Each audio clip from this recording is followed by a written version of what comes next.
Assalamualaikum, saya ucapkan kepada Ustaz Saufi, pensyarah CTU 554 pada semester ini. Hari ini, saya Nazatul bersama rakan-rakan saya Salihin, Fatin, Afikah dan Maisarah akan membentangkan kertas kerja yang bertajuk Perlembagaan Persekutuan dan Sumbangannya kepada Penghayatan Etika dan Peradaban Malaysia. Jadi, kita akan mulakan dengan pengenalan.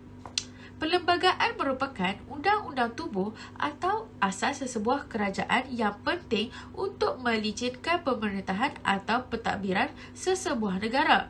Perlembagaan pertama kali diperkenalkan sebagai Perlembagaan Persekutuan Tanah Melayu pada Hari Kemerdekaan iaitu 31 Ogos 1957.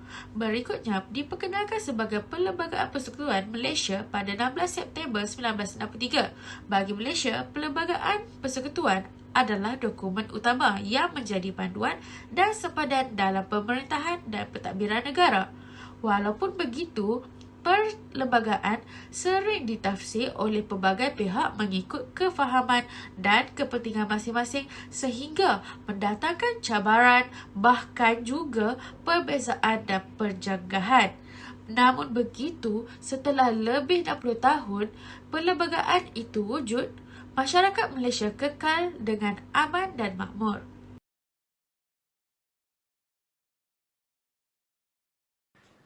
Terima kasih kepada Ku Nazatul di atas pembuka bicara tadi. Perlembagaan Persekutuan 1957 memainkan peranan yang amat penting dalam penghayatan etika dan peradaban melalui pengekalan elemen warisan negara. Tetapi kita harus memahami dahulu apa yang dimaksudkan dengan elemen warisan dan seberapa penting elemen-elemen ini kepada penghayatan etika dan peradaban. Elemen warisan merupakan identiti negara yang wujud sejak sekian lama dan dipecahkan kepada 4 elemen teras. Pertama, di dalam perkara 38/4 dinyatakan tiada sebarang pindaan terhadap institusi beraja boleh dilakukan. Perkara ini melindungi kedudukan Raja-Raja Melayu di mana kita semua sedia maklum institusi beraja merupakan tunjang utama pemerintahan di Malaysia. Institusi inilah yang menjadi semak dan imbang terakhir bagi kelancaran sistem demokrasi berparlimen. Kedua, agama Islam yang sinonim dengan Raja-Raja Melayu dan juga Tanah Melayu diisytiharkan sebagai agama persekutuan di dalam perkara 3/1 dan tiada halangan dikenakan untuk mengamalkan agama masing-masing. Kesepakatan kaum-kaum utama di Malaysia dalam meletakkan Islam sebagai agama rasmi hasil ajaran agama Islam itu sendiri, di mana ia bersifat adil untuk semua pihak tanpa mengira bangsa, mengira agama, yang seterusnya melahirkan masyarakat yang bersatu padu. Ketiga, Dek Dasar pecah dan perintah pada era penjajahan British dahulu mengakibatkan segregasi kaum mengikut kawasan dan ekonomi. Rata-ratanya Melayu dan Bumiputera ketinggalan dalam pelbagai aspek. Oleh itu, Suruhanjaya Red mendasarkan satu undang-undang bagi membolehkan mereka mencapai ekonomi setara dengan kaum lain. Perkara 153 memberi kuasa kepada Yang di-Pertuan Agong dalam menjaga kedudukan istimewa orang Melayu dan Bumiputera Sabah Sarawak kerana konsep keadilan dipercayai dapat memberi manfaat yang optimum kepada pembangunan etika dan peradaban sesebuah masyarakat. Keempat, Perkara 152 mengiktiraf bahasa Melayu sebagai bahasa kebangsaan kerana perlunya satu bahasa yang menjadi alat penyatuan bagi masyarakat majmuk di Malaysia. Bahasa Melayu dipilih selaras dengan faktor sejarahnya yang sudah wujud sejak sekian lama dan jumlah penuturnya yang menjadi majoriti rakyat Malaysia. Bahasa Melayu menjadi jati diri buat kita kerana sebagaimana orang Jepun dengan bahasa Jepunnya, orang Jerman dengan bahasa Jerman. Antara sumbangan Perlembagaan Persekutuan ialah kewarganegaraan yang sama. Perlembagaan Persekutuan Malaysia iaitu di bahagian 3, perkara 14 hingga perkara 22 yang menyatakan bahawa kewarganegaraan dikuatkuasakan secara undang-undang, secara pendaftaran, kemasukan naturalisasi dan pergabungan wilayah. Pertama, kewarganegaraan secara undang-undang. Individu yang dilahirkan sebelum Hari Malaysia yang telah menjadi warga negara persekutuan secara automatik, individu yang lahir sewaktu atau selepas Hari Malaysia dan menjadi warga negara melalui cara ibu atau ayahnya seorang warga negara ataupun pemustatin tetap atau lahir di luar Malaysia. Individu tersebut mempunyai bapa yang merupakan seorang warga negara atau berkhidmat dengan kerajaan dalam jangka masa kelahirannya perlu didaftar di Pejabat Konsul Persekutuan. Seterusnya, kewarganegaraan secara pendaftaran mempunyai isteri dan anak yang merupakan warga negara, individu berumur kurang daripada 21 tahun, individu yang berumur 18 tahun atau ke atas dan lahir di persekutuan sebelum Hari Merdeka, individu berumur 18 tahun dan bermustatin di Sabah atau Sarawak sewaktu Hari Malaysia. Yang ketiga, kewarganegaraan secara kemasukan naturalisasi, warga asing yang berumur 21 tahun dan ke atas yang berminat untuk memohon sebagai warga negara Malaysia haruslah menetap di Persekutuan Malaysia selama 10 daripada 12 tahun sebelum tarikh permohonan.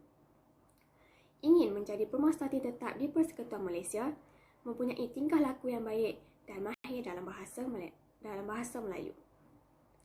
Yang terakhir, kewarganegaraan secara pergabungan wilayah, penduduk Singapura, Sabah dan Sarawak mendapat kewarganegaraan sewaktu 3 wilayah ini bergabung dalam Persekutuan Malaysia pada 16 September 1963. Kebebasan asasi merupakan hak yang dimiliki oleh seseorang individu di sisi undang-undang. Hak asasi kadang-kadang dianggap sebagai maruah diri. Dalam konteks manusia sejagat, hak asasi bermaksud semua manusia adalah bebas dan mempunyai hak yang sama tanpa mengira agama, bangsa, keturunan, warna kulit, bahasa dan lain-lain.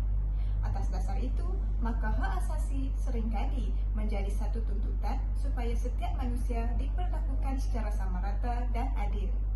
Akta secara khusus memberi kuasa kepada Suruhanjaya untuk mengendalikan kes-kes dan aduan yang melibatkan pelanggaran hak asasi sebagaimana yang termaktub di dalam bahagian 2 Perlembagaan Persekutuan.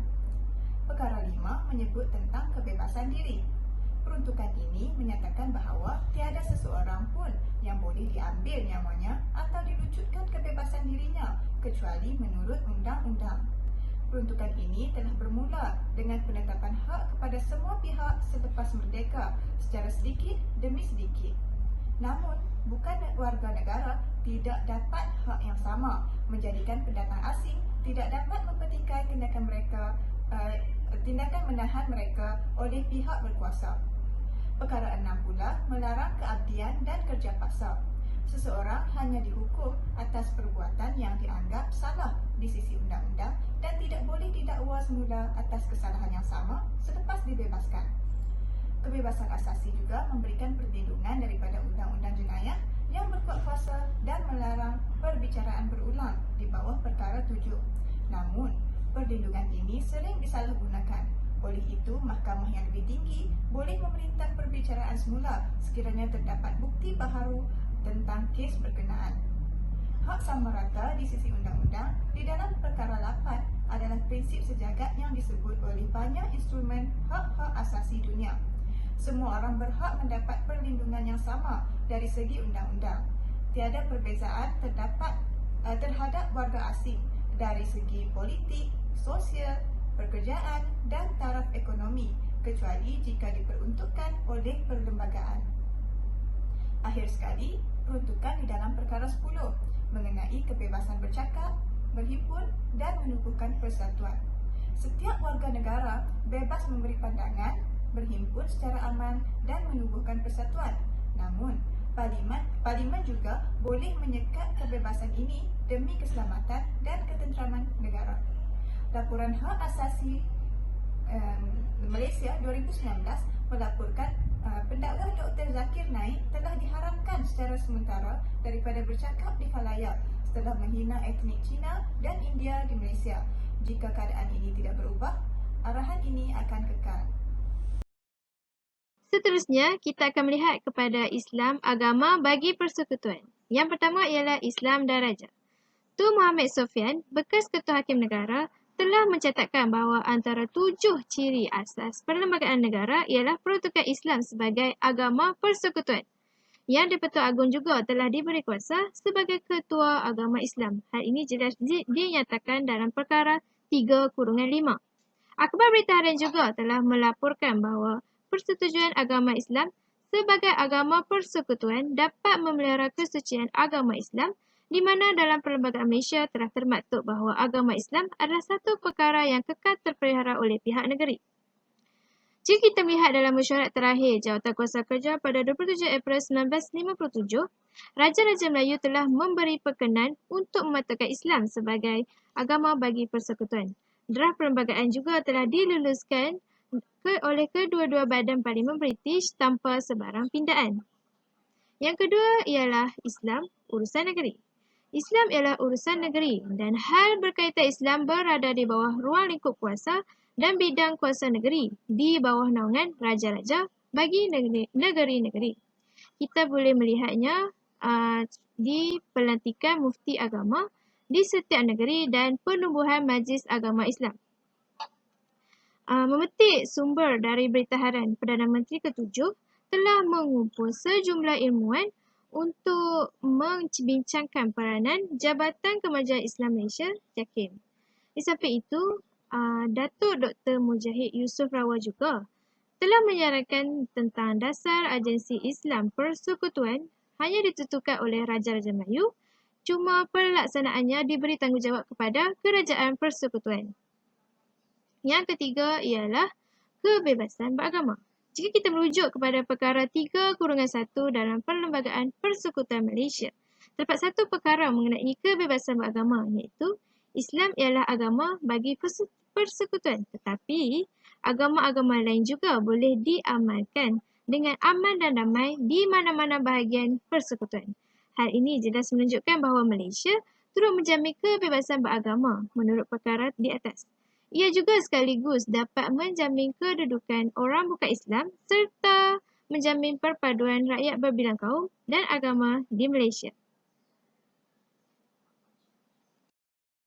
Secara kesimpulannya, benarlah bahawa Perlembagaan Persekutuan telah memberi sumbangan kepada penghayatan etika dan peradaban di Malaysia. Sejarah telah membuktikan bahawa orang Melayu mempunyai sikap yang terbuka dalam menerima kedatangan orang luar ke tanah Melayu, sama ada meraihkan kedatangan pihak penjajah ataupun kemasukan orang Cina dan India yang dikelompokkan sebagai golongan bukan Melayu.